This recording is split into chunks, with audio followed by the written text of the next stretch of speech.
Guys একটা ভিডিওতে quality improve করার জন্য একটা ইন্ট্রো ইউজ করা কতটা গুরুত্বপূর্ণ আমরা কম বেশি প্রত্যেকেই জানি।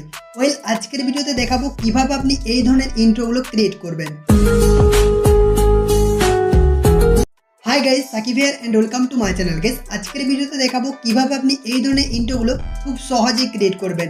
এই ধরনের ইন্ট্রোগুলো ক্রিয়েট করার জন্য আমরা ইলাইট মোশন অ্যাপ্লিকেশনটা ব্যবহার করব।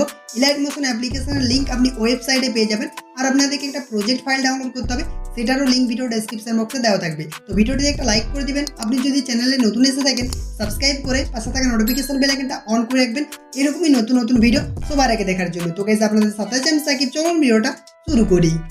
ওয়েলকাম ব্যাক গাইস, প্রথমে আপনাদেরকে ভিডিওর ডেসক্রিপশন বক্সে চলে যেতে হবে। ওখানে প্রজেক্ট ফাইলের লিঙ্ক দেওয়া আছে, লিঙ্কে ক্লিক করে আপনি সরাসরি গুগল ড্রাইভে চলে আসবেন।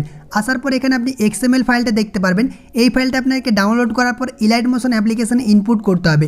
ডাউনলোড করার জন্য এই প্রজেক্ট ফাইলের উপরে ক্লিক করবেন। ক্লিক করলে দেখবেন এরকমই ইন্টারফেস শো করবে। তারপর এখানে দেখতে পাচ্ছেন ডাউনলোড অপশন রয়েছে, এখানে আপনাকে ক্লিক করতে হবে। ক্লিক করলে দেখবেন এরকমই ইন্টারফেস শো করবে। তারপর এখানে আরও একবার ডাউনলোডে ক্লিক করবেন। ক্লিক করে দেখবেন আপনার ডাউনলোড অপশন চলে আসবে। তো ডাউনলোড অপশানে আসার পর আরও একবার ডাউনলোডে ক্লিক করবেন। ক্লিক করলে এই প্রজেক্ট ফাইলটা আপনার ডাউনলোড হয়ে যাবে। এরপর আপনাদেরকে প্রজেক্ট ফাইলটা ওপেন করতে হবে। ওপেন করলে দেখবেন এরকমই ইন্টারফেস শো করবে। এরপর আপনাদেরকে ইলাইট মোশন অ্যাপ্লিকেশনে ইনপুট করতে হবে। ইনপুট করার জন্য শেয়ার অপশানটিতে ক্লিক করবেন। ক্লিক করে দেখবেন আপনার ইলাইট মোশন অ্যাপ্লিকেশনটা শো করবে। তো এটাতে আপনাকে ক্লিক করতে হবে। ক্লিক করে দেখবেন এই প্রজেক্ট ফাইলটা আপনার ইলাইট মোশন অ্যাপ্লিকেশনে ইনপুট হয়ে যাবে। তো এরপর আপনাদেরকে ইলাইট মোশন অ্যাপ্লিকেশনটা ওপেন করতে হবে। ওপেন করলে দেখবেন এরকমই ইন্টারফেস শো করবে। তারপর প্রজেক্ট অপশানে ক্লিক করবেন। ক্লিক করার পর আপনি এইমাত্র যে প্রজেক্ট ফাইলটা ইনপুট করলেন সেটা কিন্তু এখানে শো করবে। তো আপনাদেরকে এটা ওপেন করতে হবে। ওপেন করলে এরকমই ইন্টারফেস শো করবে। এরপর দেখতে পাচ্ছেন অপশান রয়েছে 2 নাম্বার যে লেটার রয়েছে ইওর লোগো গ্রুপ, এটাতে আপনাকে ক্লিক করতে হবে। ক্লিক করার পর এডিট গ্রুপ এখানে ক্লিক করবেন। ক্লিক করে দেখবেন এরকমই ইন্টারফেস শো করবে। এরপর আপনার চ্যানেলে যেটা লোগো রয়েছে সেটাকে অ্যাড করবেন। অ্যাড করার জন্য এখানে দেখতে পাচ্ছেন প্লাস আইকন রয়েছে, এখানে আপনাকে ক্লিক করতে হবে। দেন মিডিয়া অপশানে যেতে হবে।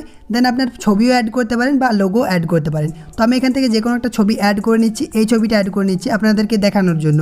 তারপরে আপনাদেরকে কী করতে হবে, এখানে দেখতে পাচ্ছেন 3 নাম্বার যে লোগোটা রয়েছে বা আমার যে ছবিটা রয়েছে সেটা আপনাকে ডিলিট করতে হবে। এখানে ক্লিক করবেন, দেন ডিলিট বাটনে ক্লিক করবেন। ক্লিক করে দেখবেন এটা আপনার ডিলিট হয়ে যাবে। এরপর আপনি যেটা অ্যাড করলেন সেটাকে ধরে এখান থেকে 3 নাম্বার লেয়ারের নিচে নিয়ে চলে আসবেন। দেখতে পাচ্ছেন এরকমভাবে কিন্তু আপনার অ্যাড হয়ে যাবে। এরপর আপনাদেরকে এটা অ্যাডজাস্ট করতে হবে, তার জন্য এটাতে ক্লিক করবেন। দেন মুভ অ্যান্ড ট্রান্সফর্ম এখানে ক্লিক করবেন। তারপর আপনি সাইজটাকে ছোটো করতে চাইলে ছোটো করতে পারবেন বা এরকমভাবে অ্যাডজাস্ট করতে পারেন। দেখতে পাচ্ছেন এরকমভাবে অ্যাডজাস্ট করে নেবেন।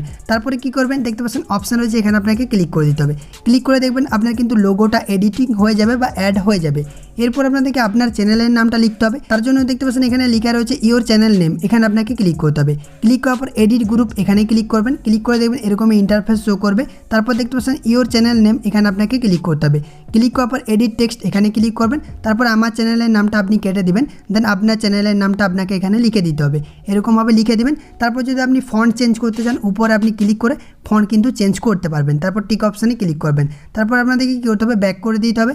ব্যাক করলে দেখবেন আপনার খুব সুন্দরভাবে এই ইন্ট্রোটা এডিটিং হয়ে যাবে। এরকমভাবে আপনি খুব সহজে এই ধরনের ইন্ট্রোগুলো ক্রিয়েট করতে পারবেন। তো এরপরে ভিডিওটা এক্সপোর্ট করে নিতে হবে। এক্সপোর্ট করার জন্য এখানে আপনাকে ক্লিক করতে হবে। ক্লিক করার পর এক্সপোর্ট অপশানে ক্লিক করবেন। ক্লিক করলে আপনার গ্যালারিতে এক্সপোর্ট হয়ে যাবে। আই হোপ ভিডিওটা ভালো লেগেছে। ভালো লাগলে অবশ্যই একটা লাইক করে দেবেন। কোনো যদি প্রবলেম হয়ে থাকে ফেসবুক বা ইনস্টাগ্রামে জানাতে পারেন। তো আজকের ভিডিওটা এই পর্যন্তই, আরও একটা নতুন কোনো ভিডিওতে দেখা হবে। ততক্ষণ সুস্থ থাকবেন, ভালো থাকবেন, বাই।